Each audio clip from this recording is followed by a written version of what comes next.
All right. Good evening, everyone. My name is Gabriel Montalvo. For those of you who don't know me, I am the chairman of the Hispanic Caucus. This is our third event, and I'd like to thank you all very much for coming, and a big round of applause to Joe Rose and Fernando Uribe for coming to, come and speak and really share their message. So thank you very much, both of you, for coming. And to all of you for actually making it out tonight. Little bit of information of what we're trying to do here. The Hispanic Caucus is an idea of many of the board members from the New York Young Republicans Club, as well as members. We're really here to show the Democratic Party, the liberal media, the agenda that we all know and love so much, that we rant and rave about every single day, that Latinos, Hispanics, do not have to be Democrats. We do not have to be liberal. We don't have to be progressive. Through you showing up, even if you're not Hispanic, you're Hispanic in my book and in our board members group. You support us, and as they like to say, an ally, for sure. We were able to endorse Curtis Lewa, who ran for mayor recently, and we endorsed Vicky Palladino, who actually won her city council seat. So congratulations, Vicky. It's no small feat. We had our board members from the Hispanic Caucus, as well as the New York Republicans Club, actually go out and door knock. Fernando Acosta did a great job out there. And a very big thank you to Aldo Solares, our Hispanic Caucus treasurer, right there. And Denise Flores as our corresponding secretary and our wonderful photographer. Thank you. We are certainly growing. We are not going anywhere. And we are creating a group chat to actually engage with our people who have come to past events, who plan on coming to more events, current events. We have been shadow banned to a certain degree, so this is our way to get directly to you with our message, as well as receive your input and feedback on how we can improve and consistently grow and build a membership base. So everyone who's purchased a ticket here will actually be able to participate, and we would love to hear your feedback. So expect an email from the Hispanic Caucus very soon, and just in case, make sure you check your spam folders, because we'd send out an email at first with information, and we had some issues. But without further ado, I'd like to introduce a very special guest, Jo Rose. She's an activist, actually worked for the city government, but refused to cave to the mandates. So thank you very much.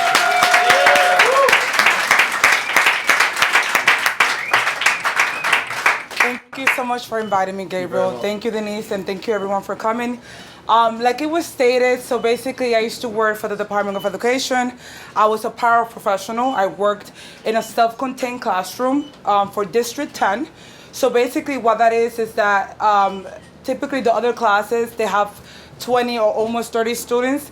In this particular classroom, they had about 12 students, and some of them were assigned to a one-to-one staff member that either assisted them with either emotional behaviors or academic challenges. I had a student that was from the Dominican Republic. I am myself from there as well, even though I was born and raised in the Bronx. Both my parents came from the Dominican Republic to this country, basically seeking financial opportunities. And I think you all can relate, if you're Hispanic, to the fact that if you come to this country, and especially if you live in New York City, that automatically you fall under the Democrat Party. I used to be one of those, and then eventually I voted for Trump, and I received a lot of backlash and hate because of that, like a ton of hate mail coming from people that I went to high school with, as well as, I hate to say it, but white liberals and black Democrats that basically told me that I was misinformed and that I was a sellout and a coon for deciding not to vote for Democrat or do identity politics.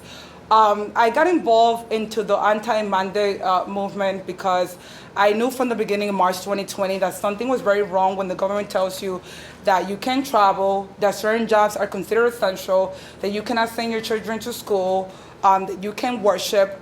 It reminded me right away of Nazi Germany.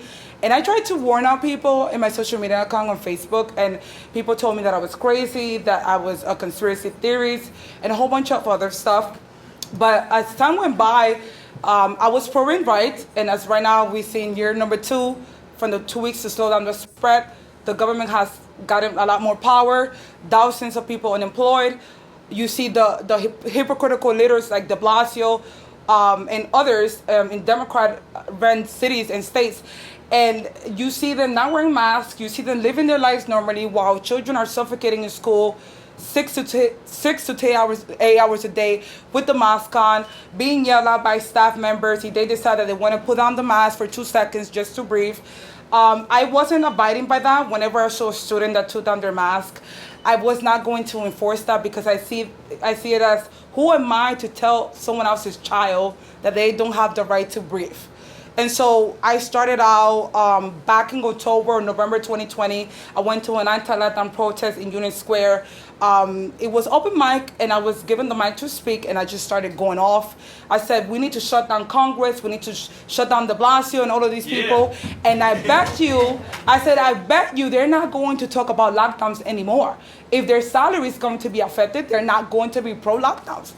Because I saw the destruction of businesses, people that literally have spent all their lives to work hard to get whatever little they were able to attain, and now this is being taken away under the excuse of public health and safety. I said, someone that cares about you, they would not do that to you. And so what I started to do with people is that I tried to explain from a psychological perspective. I went to school for psychology, although I did not finish my studies, but I grew up in a bit of a dysfunctional household, and so those experiences, dealing with people, narcissists, toxic people, employers, and things of that nature, helped me to understand exactly what is going on. Because I know many of you here have asked yourself that question as to how come people do not see the agenda. It's easier said than done, but I'm telling you, it has been many, many years of psychological manipulation through the mainstream media, and we that are here present, we know exactly how the mainstream media can take something, and January 6th, an insurrection, but the government has been destroying our lives, and that's not, they don't consider that terrorism. But when you guys went for January 6th, I wasn't able to go because I had to work. But I saw the lies from the mainstream media because I had friends that went there. And I myself went to DC a couple of times for Trump, and it was quite peaceful. And one thing that I can say, that I stay away from the whole political stuff when it comes to the movement, because it helped me get even liberals and Democrats to understand what's going on. So when I go to my rallies, I do not speak about it. And that has brought a lot of unity, including people that support Black Lives Matter. I don't support Black Lives Matter, but what's happening in this country is affecting everyone, regardless of race or political affiliation. And at the end of the day, whether people want to agree with this or not, we have to find a common ground to unite, because this country is under attack. The world is under attack. And the thing is that this country is the last free nation standing. Yeah. And if we lose this country, we lose it all. There's no one going to save us. Typically, we go to save other countries. Yeah. There's no one coming for us. Australia and other people are looking to the United States, particularly New York City, to see, hey, what are you guys going to do? What are you guys doing? And so that's how I started. I started with 2 or 3 people on the side, on the bullhorn, freezing cold. And then from there, I had a social media account, my Instagram page, that has been severely shadow banned. And so I had to create a backup page. On my main account, I have almost 19,000 followers from all over the world. From Texas, Florida, different states here as well, people from Europe and Australia, which, you know, I'm great that they're able to see that there's people here that are not agreeing with the agenda, because if you just follow the mainstream media, you would think that everyone here in New York City is with this nonsense, and that's not even the truth. And then again, they also do not like to portray that there's people of color, especially Black and Latinos, that are against this. What the media used to do when I started doing my protests, because I was the only person of color, they would crop me out of the pictures and put Trump white supremacists, New York City anti-vaxxers. Yeah. No, seriously, that's what they used to do. And I'm like, this has nothing to do with white supremacy. This is an issue that is affecting everyone equally, regardless of race. Now, if you guys have seen my protests now, or rallies, I don't like to call it mine, it's everyone's movement. If you go see it now, you see people of all walks of life. You see Black, white, Latinos, Jews, and it's amazing because guess what? Biden said he was going to unite the country, and I guess he was right. He definitely united the country. So I thank him for that, because everyone is chanting, let's go, Brandon. And so, hey, people love it. People love it. And so I'm going to explain psychologically why people don't understand. So I spoken before about narcissism. If we go back, for example, to slavery when they had the field slaves and the ones that were in the house, it was the illusion that the house slaves were getting better treatment. But in reality, both were equally slaves. It was just the illusion. So when I use this this analogy, I'm referring that to the scapegoat, the unvaccinated, and the golden children, those the slaves that were in the house, got better treatment. The people that keep complying, it seems that the illusion that they're able to go to the restaurants, they're able to keep their jobs, they're able to freely travel. But at the end of the day, what narcissists do, people that are mentally ill, they like to divide and conquer. They have gone through the mainstream media. They use us, the scapegoat, because the scapegoats are the ones that are able to see through the lies and the manipulation of the narcissist. And the scapegoats are the ones that are the truth seekers and the true tellers.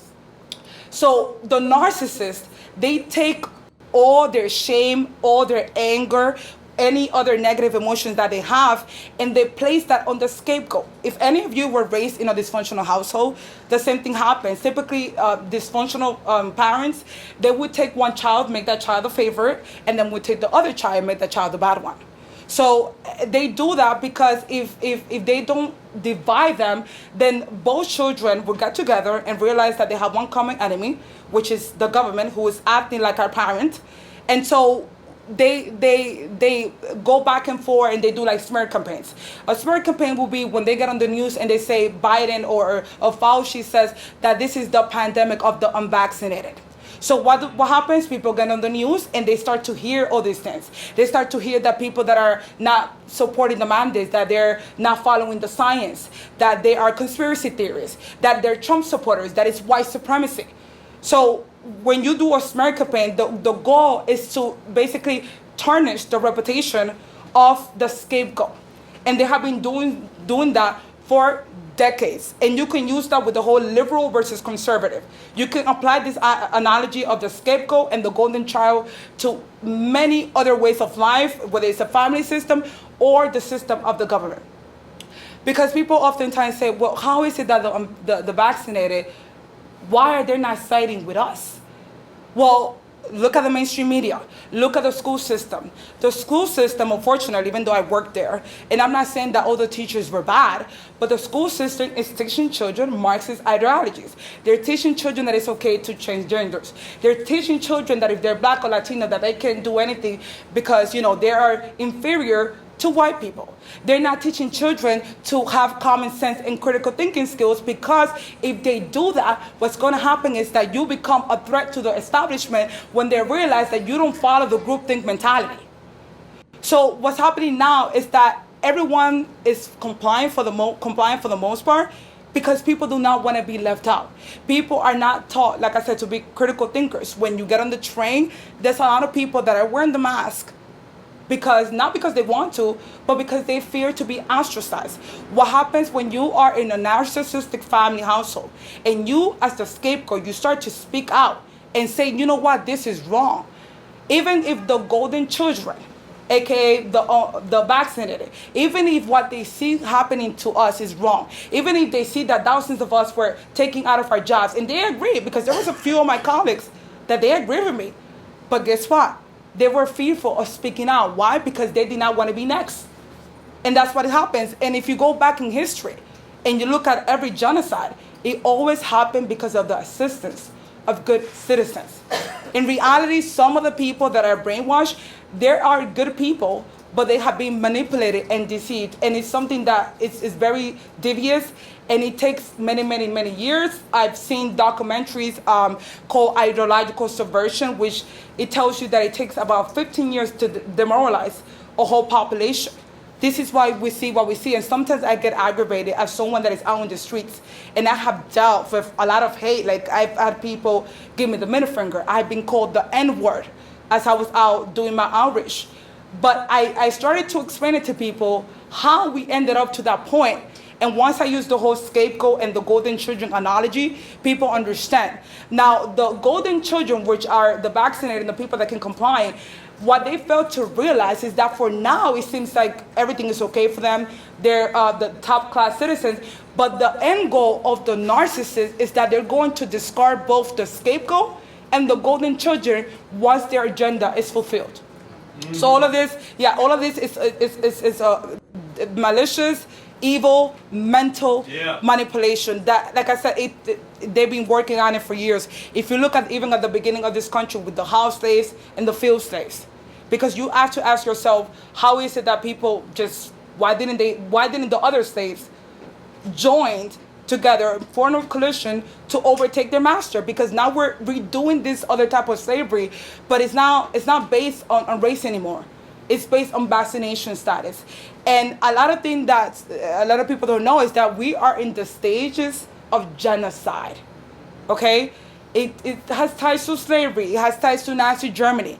Every other genocide that has been committed in the world at large is because of the mental manipulation, because no one in their sane mind would go along with this agenda of like, you're okay with your brother or your sister or your uncle, because I've seen people that were married and because of what's going on, they have gotten divorced.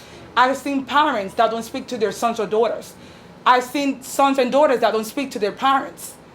And so, again, we need to go back to the root of the problem and realize that some of this dysfunction comes from within our own family unit, and it has spilled out with the government who's acting like our parent. And I feel like once people start to understand that, then we'll be able to do more. Obviously, it's also political. It's about power and control. And with narcissists, that's what they want. They want power and control. None of this makes sense. If you look at it from the beginning, Dr. Fauci said that masks were a false sense of protection at the beginning, right? Mm-hmm. Then once people got vaccinated, he said, you have to wear 2 or 3 masks. You know what that is? It's called gaslighting. Gaslighting is a technique that is used to make you doubt your perception. And what we're living through is the cycles of abuse. If anyone has been with an abuser, whether it's a female spouse or a male spouse, they start to first they love bomb you. They're nice to you. Then they start to like sneak attack you. They start saying little things, or they start hitting you. And then they're nice to you. They go love bombing you again. And then you start to think, well, maybe they didn't mean that. Maybe I'm confused, or maybe they're nice, or maybe they're having a bad day today. Just like with the lockdowns. We did the lockdowns 2 weeks because they cared about us. Mm-hmm. Abusers isolate their victims. Abusers stop their victims from having income. So that's how it happens, because many people are always saying, oh, Joe, I don't understand these people. And I get frustrated, but the difference is between me and some people is that I've done many years of research when it comes to psychology. I myself have gone to therapy. I'm not ashamed to say that, because I grew up in such a dysfunctional household that I wanted to understand why I was acting the way that I was acting. Why was I going to jobs and being treated the same way that I was treated in my home? Why I was getting with partners that were being abusive. And again, if you take that information that I gave you, if you start to search up the relationship of the golden child and the scapegoat, you're going to see that it's the same thing that's happening right now. And like I said, abusers take away your income. Abusers stop you from talking to your family members. And then they say, you know what, we're going to go back to normal for 2 seconds with the love bombing you, telling us, oh, we're going to open back the city. And we all got excited. Oh, yeah, we're going to go back to normal. But then, oh, no, the condition is that you must show your Nazi pass. You must show your slave card, aka your vaccination card. And then it's going to continue, because the minute that you show an abuser that they're allowed to do certain things, they're not going to stop until they have full control of you, your body, your children, everything that you own. And so I just hope that what I'm saying right now serves for a purpose, because, again, we can talk about all the political aspect, and we could sit here all day discussing that, but until people understand from a mental level and a spiritual level, then we're not going to be able to understand how to even go about defeating the enemy. And the solution for all of this is that for the golden children to realize that they're being manipulated and to join forces with the scapegoat. Typically in an abusive household, the scapegoats are the ones that end up leaving that system, and they create a new system that's healthier and better for them. So when we talk about lockdowns and we talk about the mandates, oftentimes we discuss about making our own communities, making our own schools, building our own hospitals, because this system is not working for us. And the government that is supposed to be we, the people, they have turned themselves into full-blown dictators, that we don't live in a free society anymore, and our voices don't even matter anymore. So I hope, like I said, I hope this serves well, and I'm hoping that for the sake of children, because the children are the most vulnerable, and typically what happens is with a child, the younger you are, the easier it is to manipulate you. Children learn from their environment, and being conditioned with this mask, which by the way, slaves used to wear masks, and masks are also a sign of like you are not human. It's to dehumanize you, and it's to stop you from having human interaction with other people. What happens is that when a child sees their parent not showing any emotion reaction or any emotion of feedback, there was an experiment on this. It's called the still experiment. A mother was instructed by a psychologist to just go blank in the facial expression, and the child started going through emotional distress and going out like this, seeking to get back an acknowledgement from the mother, because children, in order to learn empathy, they need to see smiles, they need to see faces. And our faces are our identity. They're the way that we can relate to each other. So by putting on the mask, they are dehumanizing you. They're telling you that you are a slave, that they own you, that you're not even allowed to breathe, which is the essence of your life. And we are depriving children of oxygen, children whose organs are still developing, by the way. And so we're sending these children the message that living this way, which is quite abnormal, is normal, and psychologically speaking, some of this damage is going to be irreversible, because children are being conditioned to see slavery for freedom, because people think that slavery is just having chains on your legs and feet. This is a new type of slavery that is more digital. They want to have the health passport digital. They want to have all our medical records digital. Everything is digital because this is being ran by technocrats. And so they want to instill the social score credit system, which is what they have in China, because they're trying to have us living like the Chinese Communist Party. And again, I implore and I beg people to fight this off, not for yourselves, but for future generation. If you're not a parent and you're wanting to have children, or if you're a parent, think of your children and think of your grandchildren, and what kind of world do you want them to live in? Because we have the right to pursue happiness. And this is unconstitutional, and they know that it's unconstitutional. And I have mentioned before that slavery was abolished by the 13th Amendment. So if we are not allowed to have the decision to what we put into our bodies, then to me, that amendment no longer counts, and we are reversing back to slavery. But again, it's not just blacks anymore, it's going to be everyone. And so we must stand up, because this is the last chance that we have. And like I said, there's no one coming to rescue America. America has to rescue itself and essentially rescue the rest of the world. So thank you so much for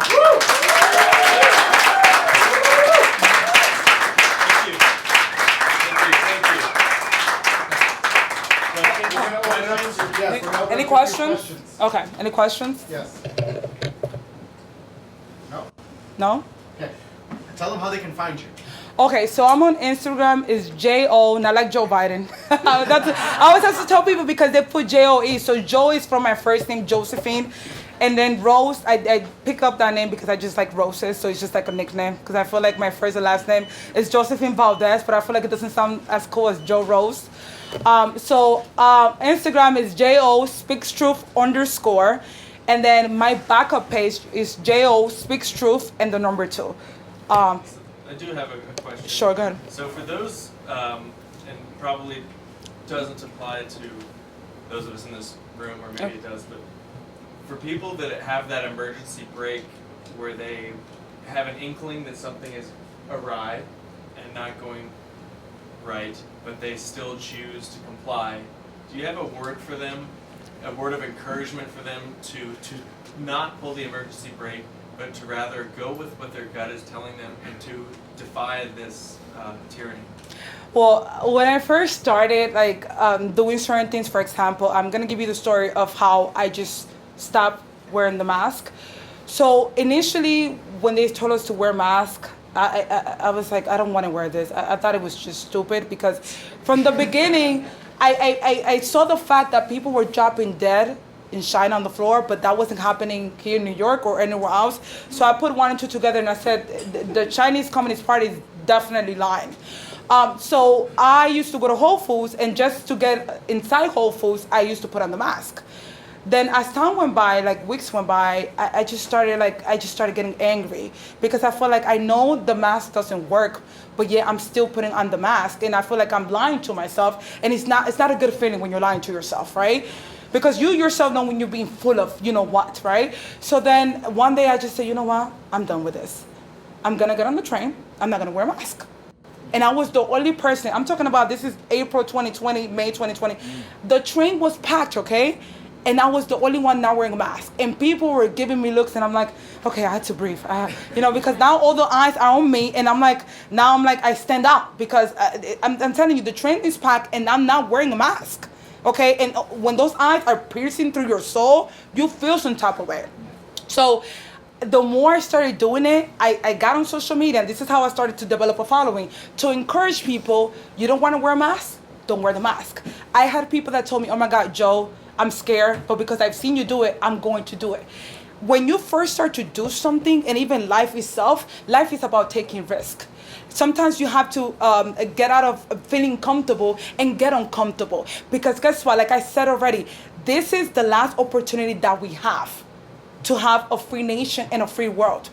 When it comes to my freedom, I told my mom this last year, I'm willing to die to protect my freedom. So I understand that fear is how also we got to this point. I forgot to include that in my speech. Fear is how we got to this point, right? And again, if you do not start to do things that make you feel uncomfortable, then this is never going to stop. Your compliance is making this longer. So I know it's easier said than done, but you have to start doing it. When we were children and we started to walk or ride a bicycle, it was scary. But guess what? The more you kept doing it, the easier it got. When I first did it and I went along and I'm like, I'm not wearing a mask. Yeah, I was scared. But the more I started to do it, the more I'm like, you know what? I'm still going to do it. Till this day, no one approached me on the train. I did have a couple of friends that unfortunately, for example, I have one of my good friends, she's Asian. The reason why I'm mentioning her nationality, her ethnicity, is because they used to attack her, but they wouldn't attack me. Now, I don't know if it was because of my race and people felt like they were afraid to do so, but she told me that I'm being honest because she tells me that, and I'm like, well, it might be true. She said, Joe, because of you, I've stopped wearing the mask, because she used to wear the mask, because she was scared. She's Asian. People are going to look at her and blame her and be like, oh, she's Chinese. She was the one that brought in the virus, because that did happen to, a group of Asians that people were blaming them for bringing the virus. You know how people can be ignorant. So little by little, she just started getting on the train. She started getting on the bus, and she thanks me for that. And that's what I want people to encourage people to have the power to fight for your rights. It is our God-given right to breathe. The mandates are not the law. It's unconstitutional. And even if it's the law, even if it was the law, when tyranny becomes the law, rebellion becomes duty. So listen, I'm sorry. If everyone would have stayed scared and no one would have fought this up, I told my mom I still would have been a slave. So we need to get over that mentality of like, well, I'm scared. No, we're running out of time. There's not much time left. And we're heading into year number 3, because if you look at it, March 2020, it was like the whole year. And then 2021, it's been the whole year. Now we're heading into year 2022, and now they're going to vaccinate 5-year-olds with an experiment. Not having it. So again, if you have fear, use that fear and transmute that fear. Get angry, because anger can be very powerful. Use that anger of the fact that you want to go back to normal and you want to be free, because it's our God-given right. We don't need to beg public servants to give us back our freedom. So find that in within you. I know it's not easy, but again, if you don't start somewhere, then you're never gonna own up to your own power. Okay? Any other questions? No? Thank you. Okay. Thank you. Next, I'd like to present a friend of mine, Fernando Uribe, who actually supported me when we first met, when I had my first ever walkaway Hispanic American Town Hall. That's with Brandon Struck. I met a few of you actually over there. And he has been great. He's invited me onto his show. He is an educator, a philanthropist, and an overall great Republican friend that we have in New Jersey. We know how the elections went in New Jersey recently. almost red. We don't know if, I'd say election fraud. You can say that, yeah. I'd say that too. But I'd like to bring it up to the stage now. Thank you very much, Fernando. Hi, everybody. How are you? Good to see you. Thank you. Now, I do look like, I know I'm dressed like Chris Cole, but I promise you I'll be much more informative. Okay? I just want to say, how about Joe? Let's give her a round of applause, please. That was great. Now, that's a tough act to follow. Let's see if I can do that. One of the things I take a lot of pride in New Jersey is not just being an educator, working as an academic in probably one of the most liberal college environments in the country. And being a conservative and being a college professor is not easy. I get a lot of grief from my colleagues. I get a lot of grief from administrators. I get some grief from students. Because it's, while I don't bring my politics into the classroom, it's easy to go on your smartphone or on your computer at home and just Google Fernando Uribe, and you'll find a plethora of different conservative commentaries, whether it's my own programs or appearances on other shows. Everything from Newsmax to NJTV and the like. And one of the things that really irritates my colleagues is the fact that I'm not overtly political in the classroom.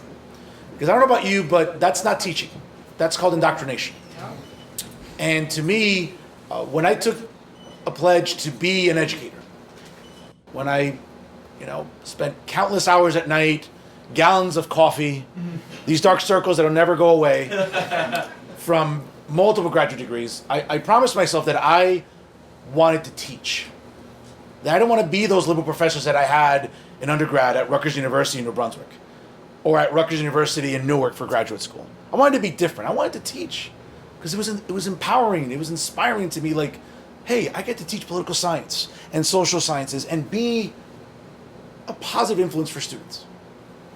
And let's be honest, these last 5 to 6 years have been challenging, not just as a political climate, but within academia itself. And what's really frightening to me is that I have colleagues who are around my age or older. We all have the same degrees, right? We all have PhDs. But for whatever reason, whether it's on their social media or their activism on campus, I'm always mystified. I'm like, wait a minute, we have the same degrees. But somehow, by what comes out of your mouth, you're telling me you're a grown-ass man and woman and you failed high school biology. It's mind-boggling to me. We have the same PhDs, but somehow along the way, you failed economics. And some of you teach economics, which is even more startling. And I sit there and going to work, now again, this is even pre-COVID. Going to work was one of the most disheartening things I could ever imagine. I went to campus, I went to the faculty room, I sat down in my office, and I would put on my earphones, I would have my coffee, I would just put on whatever was on my iPad, and I would just detach myself. Because every single day it came to colleagues saying, well, what do you think about this? What do you think about that? No offense, I took enough quizzes. All right, I want to be quizzed. All right, I went from taking exams to grading them now. Okay, and every single day my colleagues would say to me, well, what do you think about this, Fernando? I'm like, well, I don't think anything. Can I have my muffin? Is that all right? Well, what do you think about what Trump said? I don't know, he's the president. Or, well, at the time he was the candidate. What do you think? I'm like, I don't know, that's his opinion. What do you think about Hillary? I try not to. And it became such a polarizing and toxic environment. And now it hasn't discouraged me because I enjoy teaching. But along the way, while going to graduate school and teaching, I also developed a love for media. Because I don't know about you guys and girls here, but I'm one of those I'm a political junkie. I grew up listening to WABC radio. I grew up listening to Rush, God rest his soul. I grew up, going to undergrad, grad school, and listening to different talk radio shows on, AM terrestrial radio and even on Sirius satellite. And I found that love for politics. But when Gabriel asked me to come talk to you today, it wasn't not just about sort of blowing up my accolades. It's not about that. It's about sort of answering a very simple question.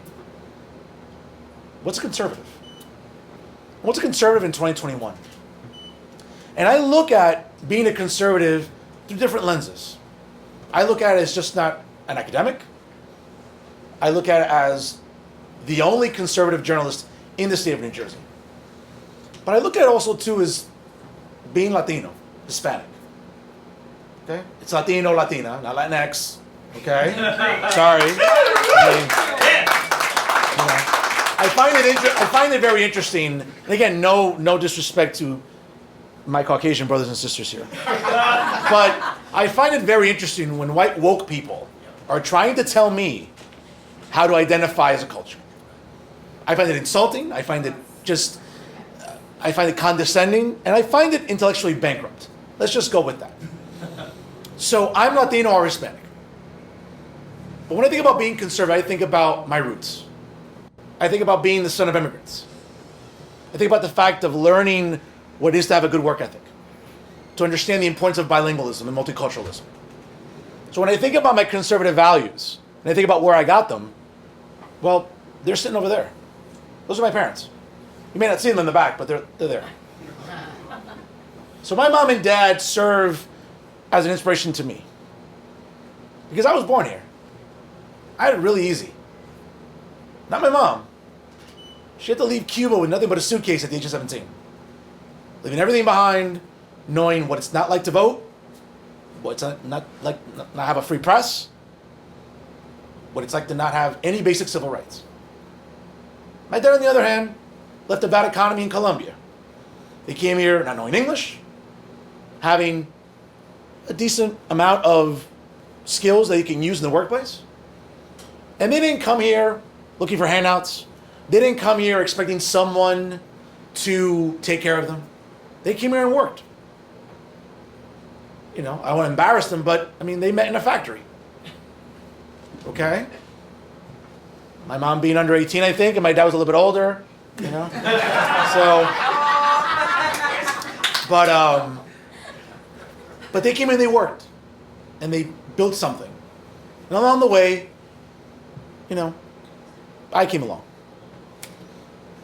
And along the way, I learned the importance of hard work and family. And the idea that, you know, being a conservative is believing in these principles, in believing in a work ethic, in believing in family, in believing that you take care of your family, not the government. The government is not going to ever give you the necessary tools to raise a family or to be a productive citizen. That has to come from you. That has to come from family.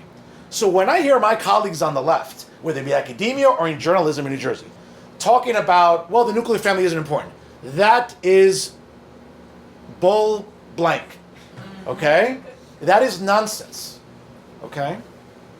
The nuclear family is crucial. Now I understand, not all of us were blessed to have two good parents. Some of us come from single parent households. Some of us are adopted. Some of us are orphans.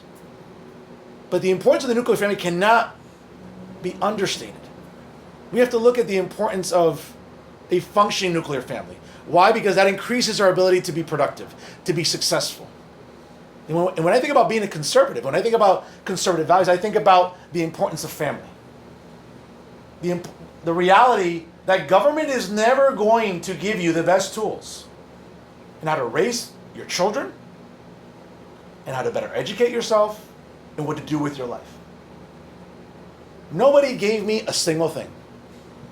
I grew up in a working class family with my parents. Okay? I had to learn Spanish because I knew my grandmother, God rest her soul, who took care of me from birth till forever and spending time with her. I knew the importance of being bilingual, about multiculturalism, about the fact that, guess what? When I'm growing up, no one's going to take care of you. And my parents told me that. No, I can be a slacker. I can be a little bit lazy. They know. They come over to my house. And they know something. They'll see clothes laying around, whatever.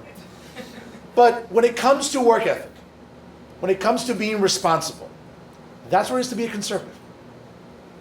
To want to take care of you and your family. To not depend on government. When has government ever done anything correctly? Okay? They can't run the post office. They can run the VA for our brave men and women that come back. Afghanistan. Okay? And now I have colleagues in academia and I have activists in journalism telling me that they want government to be even more expansive and invasive. You're crazy. I say this all the time. So when I think about conservatism, I think about, again, the reality that we have to, A, be responsible, okay? I've always been fascinated when I hear the idea about, well, when you're conservative, you're fiscally responsible. And again, no disrespect to my liberal colleagues and some of my progressive, leftist friends. But I don't think being good with money or being responsible in budgeting, I don't think that's a conservative value. That's a commonsensical value. And for whatever reason, in government, the liberal media, our institutions like schools, common sense seems to be absent, right? It seems to be like non-existent, Like somehow like playoff baseball at Citi Field in October. I don't know. It's like non-existent, okay?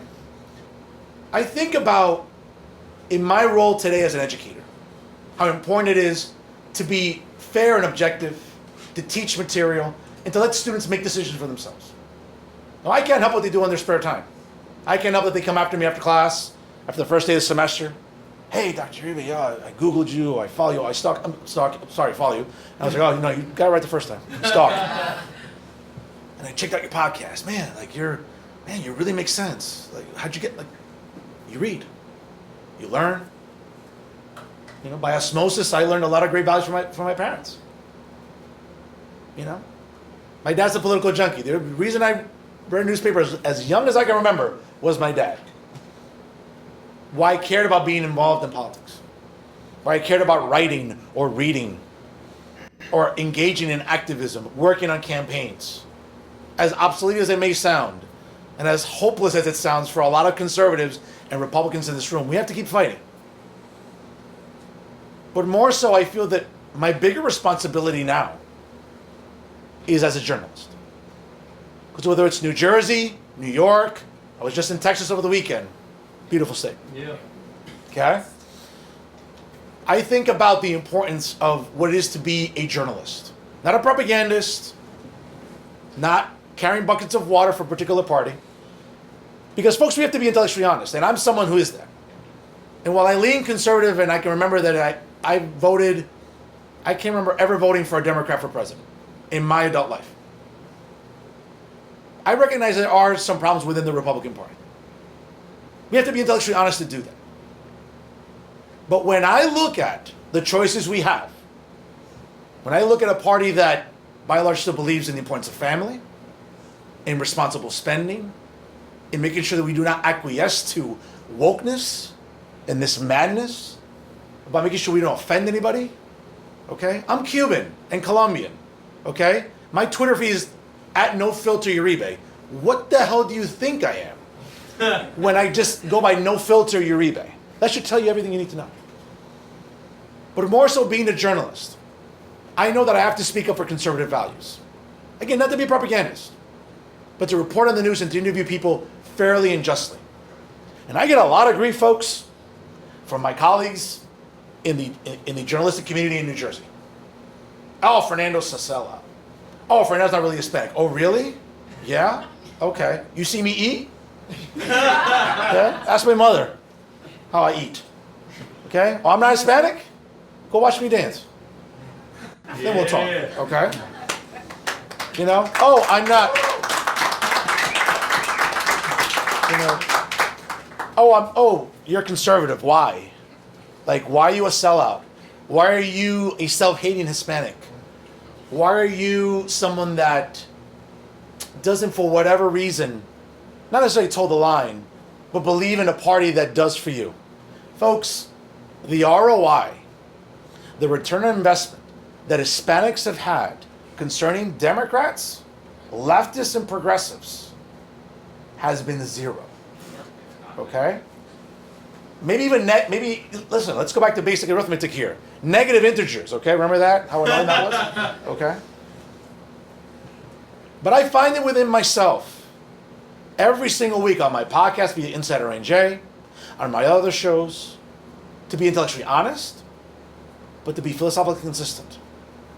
That's all you can be. And I know the challenge that faces me. And people ask me, well, why do you engage in journalism? Why do you do a podcast? Is it for money?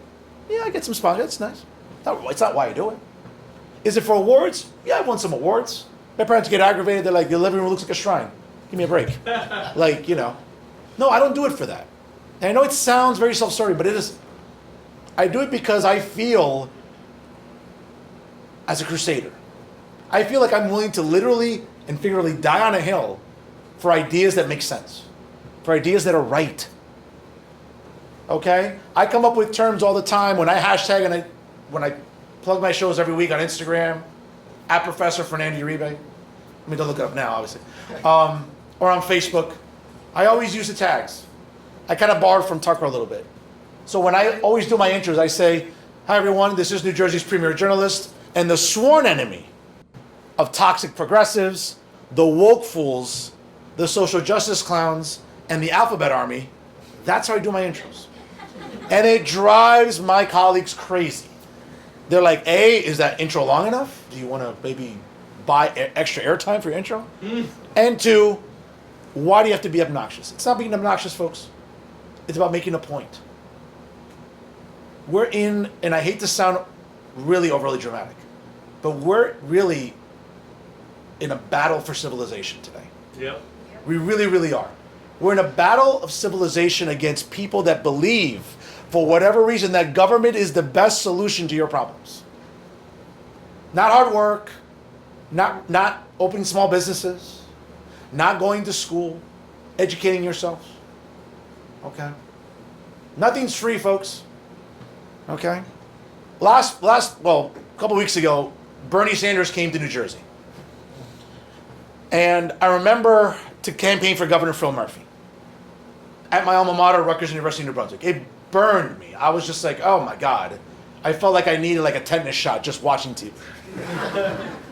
And I sat there watching it, and I mean, I was recording a program, so I couldn't watch it live, but it was simulcast on Facebook and all the social media apps. And I sat there watching the replay and listening to Bernie Sanders talk.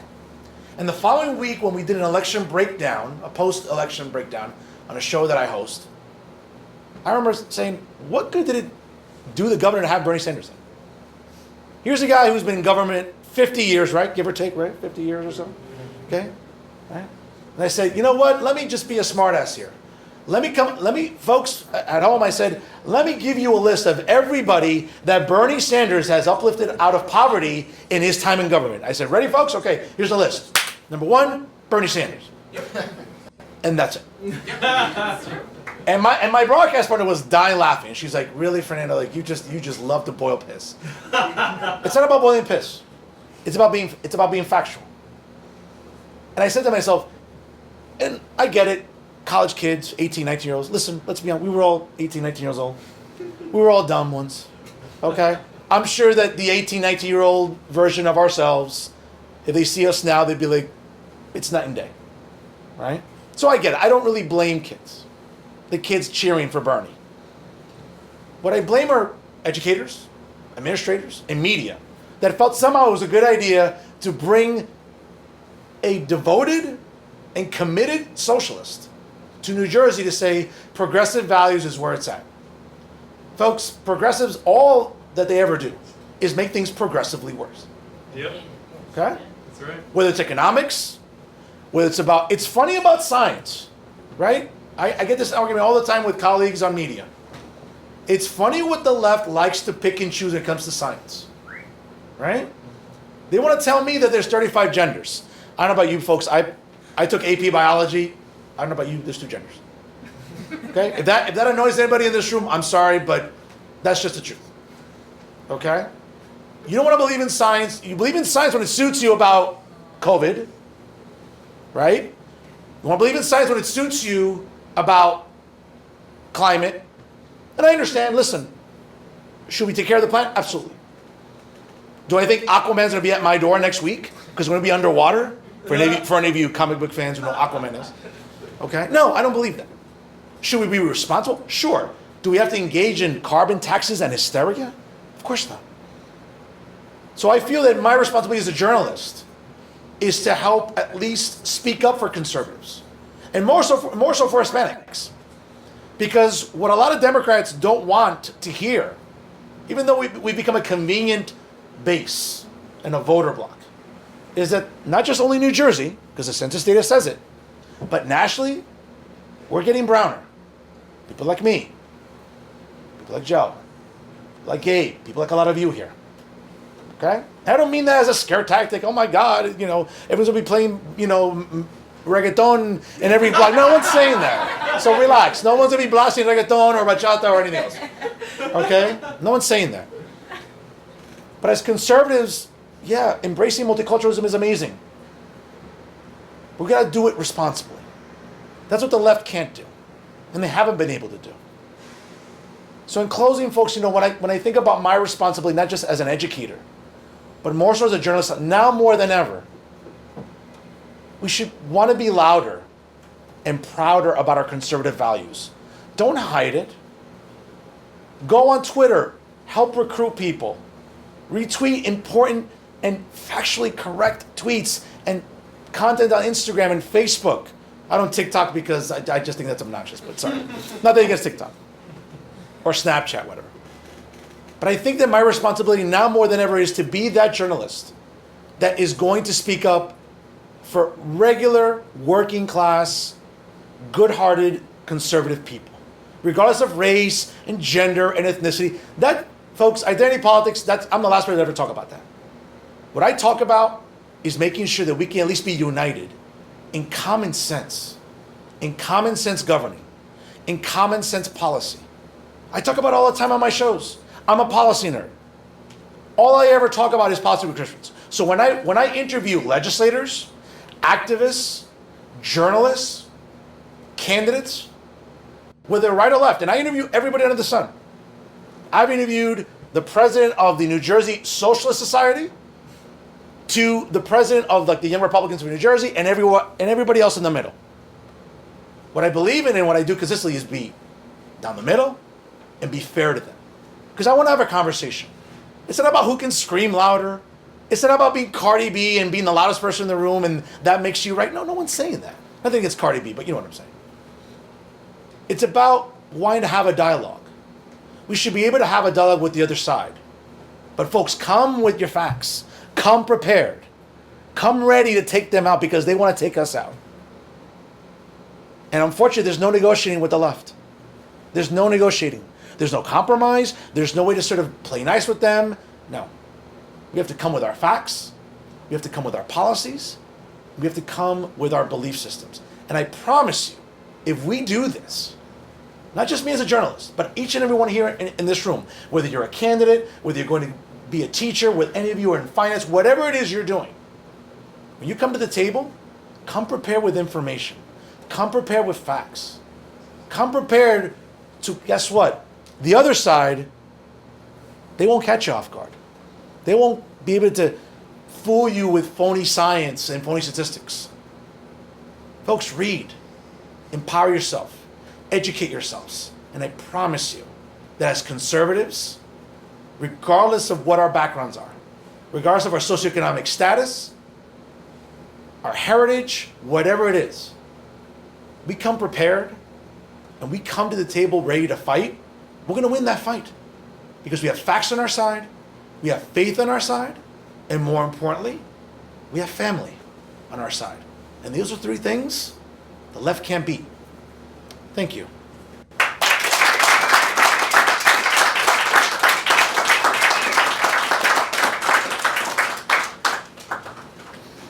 Questions?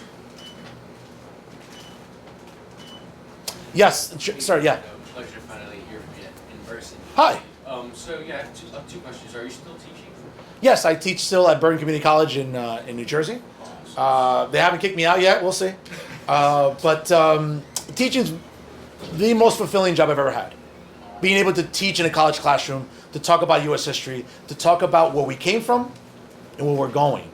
And that's something that, I take a lot of pride and initiative in when I do that. So I know you like to take the stance to stray away from the politics in your teaching, but in terms of your perspectives on it from coming from your students, do you see any opinions that are sort of straying away from the leftist ideology that is being pushed upon us then? I would say that what I just try to do in the classroom is just be factual with my students. Like case in point, when I teach U.S. History 1 and 2, we spend literally the first 2 weeks of the semester on the Bill of Rights. I mean, I dissect that like that annoying frog that we did, remember sophomore year in high school biology? Like, that's what I do to the Bill of Rights. I dissect it completely. Because it's important to know what these rights mean. Yeah, they're not just some, like, hashtag that we can just throw out there. It's about understanding what those 10 amendments mean to us and why they're all important. And that's how I approach teaching. And again, I can't control what happens in other classrooms. I can't control the fact that I have colleagues that walk around with Che Guevara t-shirts or say to me, oh, you know, they're the new faculty advisor for the Democratic Socialist Club on campus. And I'm just like, oh my God, so you want to make people as intellectually bankrupt as you are? That's just great. You know? So you're telling people that, so you don't know anything about biology and economics, so you want to make sure nobody else does either. Right? Is that what you're telling me? And of course they'll be like, oh, Uribe, you're such a know-it-all. Well, yeah. You know? But it's more about, again, just coming to the table prepared with facts. And if you do that, you're going to win every single time. Anyone else? No more questions? Really? Yes? If a group of Latinos wanted to step by step flip Latino districts at the local level politically in New York City, what advice would you give? Well, I hate to use her as an example because, you know, she's kind of like the most bombastic one we can think of in the region. But, you know, what AOC did a couple of years ago, notwithstanding how intellectually bankrupt she is and the fact that I've never met a woman that loves to brag about her economics degree, but she doesn't know about economics. So what the hell did you study at Boston? Like, you just smoke weed and just went around? Like, I mean, that's whatever. That's what you like to do. God bless you. But to answer your question, I mean, it's about mobilization. And if you're Hispanic, and if you want to push conservative candidates, you have to really do it grassroots. You have to knock on doors. You have to. It's not just about, you know, doing turkey drives and barbecues and going to soup kitchens for the photo ops. Like, you have to kind of roll up your sleeves. You kind of have to knock on doors. You have to kind of really mobilize people with ideas. And again, I don't like her. I think she's a horrendous legislator at the federal level. But when you look at her model, when you look at what she did over the course of X amount of years, I mean, that took time. It's not just, oh, I'm just going to show up to a district and I'm just going to win. You have to kind of plant your feet in the ground and, you know, plant those seeds. And you have to mobilize and get people behind you. And if you can't get people behind you with good ideas, you know, Democrats on the left, especially in New York City, you know, we just went through 8 years of Bill de Blasio. The fact that he wants to run for governor, I mean, just, I don't know about you, like, I need Tums. Just thinking about that, you know? But when we think about candidates, we have to think about coming to the table with ideas. And that takes time. And everybody's willing to do that. People love the photo ops. People love the speeches and hashtags and Instagram. That's great. And you need that. Those are tools that are crucial. But you got to be willing to roll up your sleeves. You got to get a little dirty. You got to cut your teeth a little bit. Not everyone's willing to do that. If you're willing to do that, go for it. You know, and use those tools at your disposal. That's it? No other questions? Yes. Yeah. So you talked about common sense, and I'm with you on common sense 100%. What do you think a good common sense policy would be toward COVID? Because that's the issue of the day. That's the only issue. Well, as I'm reminded, you know, by my parents, I'm a doctor, but not a real doctor. I can't prescribe anything. So what I would say, and they're going to kill me on the ride home. I'm going to have to take the path home. What I would argue, and what was your name, I'm sorry? Lisa. What I would argue, Lisa, is I think that, listen, I just came back from Texas, and we were just in Florida during Memorial Weekend. And I hate the fact how COVID's been so politicized. And I see it in New Jersey. I see it here in New York, in Connecticut, you know, nearby Pennsylvania too. I would argue that, you know, for a disease, and again, I'm not a virologist, but for a virus that has a 97% recovery rate that I'm aware of, higher. Okay, I apologize. You know, let's be smart, but again, let's look at if we're as healthy as possible. Are there vulnerable populations? Absolutely. Okay, we have to take care of them, right? You know, the Governor Cuomo, Andrew, sorry. You know, when he recklessly went about murdering elderly people, as Phil Murphy did too. Let's be honest. That's not science. That's just sort of expediting politics. And I would argue, to answer your question, I would say the most commonsensical policy is to make sure that we're not adding to hysteria, that we're not making our kids nervous, that we're not creating a panic among parents. Because we saw it in Virginia, we saw it to some extent in New Jersey. You start messing around with parents and their kids, there's going to be hell to pay in elections. There's going to be hell to pay next year when Republicans take the House. Okay? When Republicans probably will take the Senate too. It's because of this idea that you want to keep promoting fear, to Joe's good point. You keep promoting fear, at some point, people are going to act up and rise up. I'm not saying violence in the streets. What I'm saying is acting up, going to school board meetings, talking to different organizations, talking to their elected officials, and making noise. Okay? And this is the thing, and I say it all the time, and I'll quote the great Joe Rogan. I just read it as I was at the airport yesterday. I was reading Cigar Aficionado, and there was an article about Joe Rogan. And he had a perfect quote. The reason he's against vaccine mandates, as I'm opposed to them, is because the minute we let government implement something, they're never going to take it back. Okay? Case in point in New Jersey. New Jersey, one of the original 13 states. Well, guess what? New Jersey didn't implement a state income tax until the 1970s. And why did New Jersey do that? Because New Jersey felt that they needed extra revenue to build better roads. Okay? Why did they introduce the Turnpike Authority and the Garden State Parkway Authority? Because we needed revenue. We needed that tax and those tolls to build better roads. Why do we need this tax and that tax? Can you name me a tax that government's ever implemented that they've ever rolled back? I can't remember that. Because it's never happened. Because once government implements a tax, they never take it back. Once government implements some sort of mandate on you, they don't want to take it back. Now, either you act up in a responsible manner, either you vote people out, you mobilize, and you make noise. Use the tools at your disposal. I would just say, from a common sense perspective, it's holding those accountable, like, every single day. Those in power accountable every single day. Lisa. Anyone else? Yes, sir. Yeah, I was wondering, I really like your point about being blatant about our values, because I found that even when I tiptoe, people are still going to call me a racist anyway. So, and I think, I want to know, was there ever a point in the beginning of maybe before you were a journalist or whatever, where you did self-censor or overly, tiptoe about being open about your values? And if there was, what helped you switch over? Well, in terms of being blatant, I mean, my mom reminds me after being suspended from Facebook 3 times this year, mijo, please be careful. It's like, you got suspended again? Like, she gets a new friend request. She's like, you got suspended again? Okay. But the reality is that when you're dealing with the left, when you're dealing with the toxicity of the left, whether it be in academia or journalism, you have to just be overt. And I think what I tend to do all the time on my weekly shows, I'm really unapologetic about it. So when I use those hashtags in my intros or on social media, the sworn enemy of toxic progressives, it's because they are toxic. It's not subjective. This is not me it's fact. We're seeing it with policy making.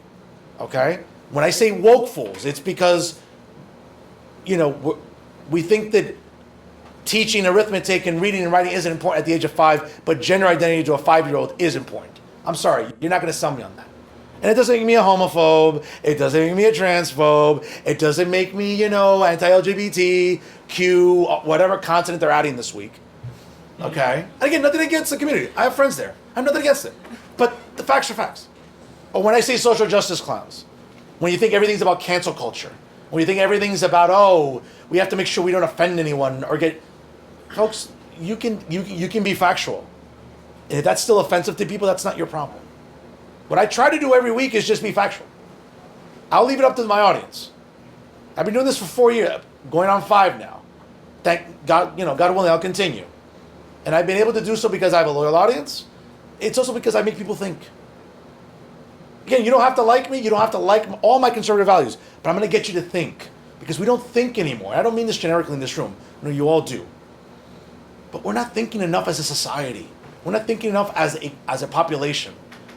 Folks, we're living in this time of tribalism. And I get it. Politics is tribal. Right? Like anything else, we got teams. Like, anybody like sports here? I'm a sports fanatic, right? We like our teams. We like who we like. We cheer who we like. We boo who we hate. That's it. But we have to get away from that, especially in politics. So what I try to do is just simply be upfront and say, this is what I believe in. Tell me where I'm wrong, and let's have a dialogue. Screaming at me, labeling me a blank phobe or blankist, that doesn't solve anything. All it does is perpetuate the same narrative that one side of the aisle doesn't want to have a dialogue. And I don't know about you. It doesn't sound like I'm incapable of having a dialogue. I certainly am. Did that help you? I hope, sir? Yeah. Well, the reason why I ask is because I Sure. know a lot of people, a lot of people that I know, even leftists, are really looking at the way it's going and starting to quietly send me DMs like, hey, this is bullshit. And I want to help people step forward. I want to say, like, hey, the water is warm. And there were times in the beginning where I was like, maybe I'm gonna try to self-censor in a way. And I wanted to know, was there a time where it had that switch for you, where you're like, you know what, screw it, I'm just gonna be myself.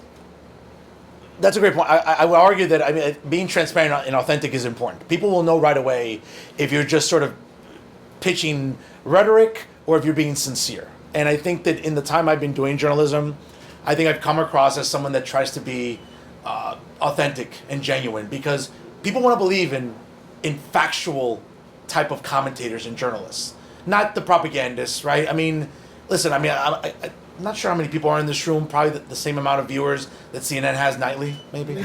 I don't know, maybe. MSNBC maybe less, But the reality is that while I like making jokes and the humor's therapeutic, we also have to try to be, I think, factual as much as possible.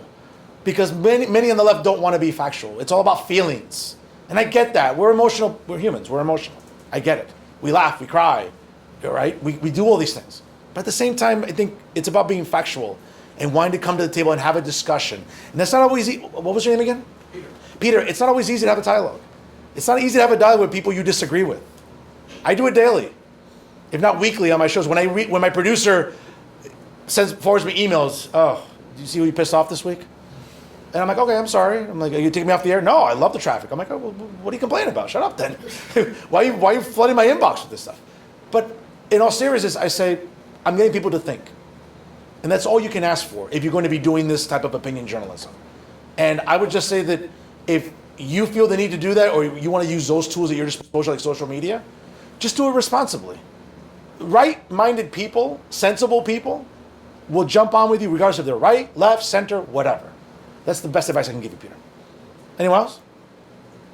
Any other questions? Yes, sir. What's your name? Hendrick. Hendrick, hi. So you're from New Jersey or New York? Yeah, North Jersey. Yeah, right across the river. Yeah, right there. What do you think? Has this generation or this group of generations that's currently around, have we lost our freedom? What do you think? Well, that's a great question. You mean? Just speaking to people around here, it's rather dire, I would say. Just the way people think about freedoms and the expectations that we would have towards government. I mean, the mandates, in my opinion, are just so flawed.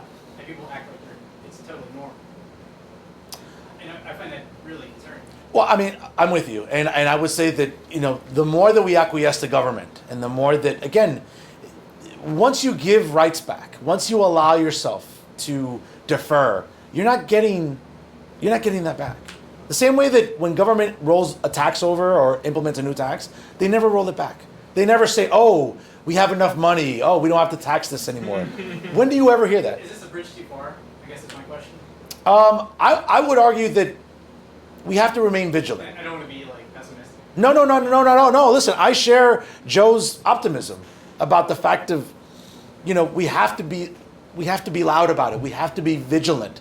No one's saying about destroying property. Okay, the other side likes doing that stuff. It's about coming to the table with ideas and making sure that we stand up for ourselves. Dissent is amazing. You have to know how to do it the right way, in the effective way. And I think that our side has been doing that. We're having more and more opinion journalists on a national level. Folks, again, the numbers don't lie. There's a reason why Ben Shapiro, and again, we might have our favorites in this room, from Ben Shapiro to Steven Crowder, to Sean Hannity, to Tucker Carlson. Alex Jones. Even Alex Jones, right? We all have our favorites. But understand something, that the reason that these, and maybe Alex is a little bit of an extreme, but the reality is that commonsensical policy making discussions that come from Tucker Carlson, or Ben Shapiro, or Candace Owens, or Larry Elder, who right now should be the governor of California, but Californians are just as oblivious as I don't know what. But it's our side of the aisle. It's our thought processes. They're the ones that are generating views and clicks and more so conversation, because we're controlling the dialogue. You look at Spotify, you look at whatever you want to cite, YouTube, whatever mechanism you want to look at. It's conservatives and right-leaning people that are coming out with thought-provoking content and commonsensical dialogue. Just look at the Let's Go Brandon song. Well, I mean, Number one on iTunes, number one. Well, I mean, it goes beyond that, because that's sort of predicated on a funny notion. But the reality is that when we talk about ideas, it's conservative-minded people that are dominating the stratosphere. It's nobody on the left, and I have a lot of friends on the left that do podcasting. I feel like they're dominating, but What's that? I feel like they're dominating, but I mean, we certainly feel that way here in New York City and in New Jersey too. But trust me when I tell you, on a national level, the epidemic isn't as bad as you think, man. Now, again, it's up to us locally and regionally to get more people to our side, to think critically. I tell my students all the time, I want you to think critically. If nothing else, at the end of the semester, when you're doing your review of my class, whether it's on ratemyprofessors.com or the actual physical, tangible reviews on campus, which, by the way, I hope they're nice. I always tell them, like, But I always say, if for nothing else, if I got you to think critically, I did my job. Then when that direct deposit hits, I knew it was for something. But we have to get people to think critically, not emotionally. Because thinking emotionally is no different than, I don't know, just a fight with your girlfriend or your significant other. Okay? It doesn't really lead anywhere sometimes. Okay? You have to be able to think logically and critically. You do that, I promise you, we're going to win. We are winning. Maybe it's not as fast as we would like it, but we'll get there. It's a marathon, folks. It's not a race. It's a marathon. It's going to take time. We have to, as I mentioned, what was your name? Ahilio. As I mentioned, you got to roll up your sleeves. Got to cut your teeth. Got to be willing to take a couple punches. Okay? You have to be willing to do that. If you do that, I promise you, like, you'll be on the right side of stuff. Anybody else? Thank you guys again on Instagram. Thank you guys. You can follow me on Twitter at NoFilterUribe. That's URIBE, and on Instagram at Professor Fernando Uribe, and find me on Facebook. It's the nice handsome guy with the suit in the profile picture. Okay. All right. Thank you guys again. Appreciate it. Again, thank you everyone for coming. Thank you again to our two wonderful speakers. I hope you've had a great time. Please, let's give them another round of applause, please. Thank you so much. The night is coming to a close, but please help yourself. There's still some drinks in the back. There's some light hors d'oeuvres. And take some pictures. Please be on the lookout for our email blasts that we mentioned earlier.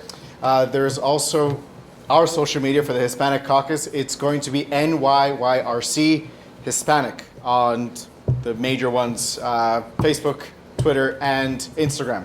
We will be going on Getter soon if that's something that everyone else is on.